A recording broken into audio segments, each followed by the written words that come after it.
நான் யார் என்பது உங்கள் உடலையோ அல்லது மனதையோ பற்றிய கேள்வி அல்ல, அது உங்கள் ஆன்மாவின் ஆழமான உண்மையை நோக்கிய பயணம்.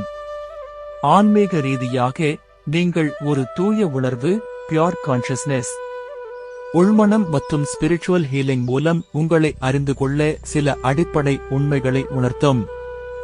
நீங்கள் உங்கள் எண்ணங்கள் அல்ல, அந்த எண்ணங்களை கவனிக்கும் ஒரு சாட்சி.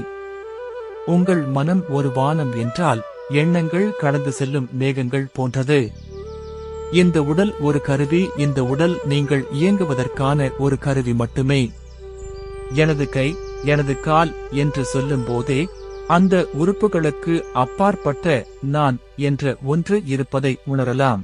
ஆற்றலின் வடிவமாகவும் அறிவியல் ரீதியாகவும் ஆன்மீக ரீதியாகவும் நாம் அனைவரும் ஆற்றலால் எனர்ஜி ஆனவர்கள்.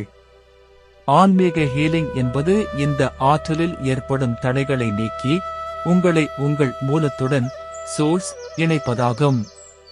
அமைதி வெளி உலக இரைச்சல்களை தாண்டி மௌனமாக அமரும்போது உன்னுள் இருக்கும் அந்த அமைதியே உங்களது உண்மையான சுபாவம். தினமும் 10 நிமிடம் கண்களை மூடி உங்கள் சுவாசத்தை கவனியுங்கள். நான் யார் என்ற கேள்வியை உங்களுக்குள்ளேயே அடிக்கடி கேட்டு பாருங்கள்.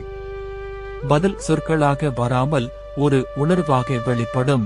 நீங்கள் ஒரு குறிப்பிட்ட ஹீலிங் முறை, உதாரணமாக ஸ்பிரிச்சுவல் ஹீலிங் அல்லது சித்தர்களின் தத்துவம் பற்றி அறிய விரும்புகிறீர்களா? உங்களது அடுத்த கேள்வியை கேளுங்கள். சர்வம் சிவமயம், சர்வம் சாய் மயம்.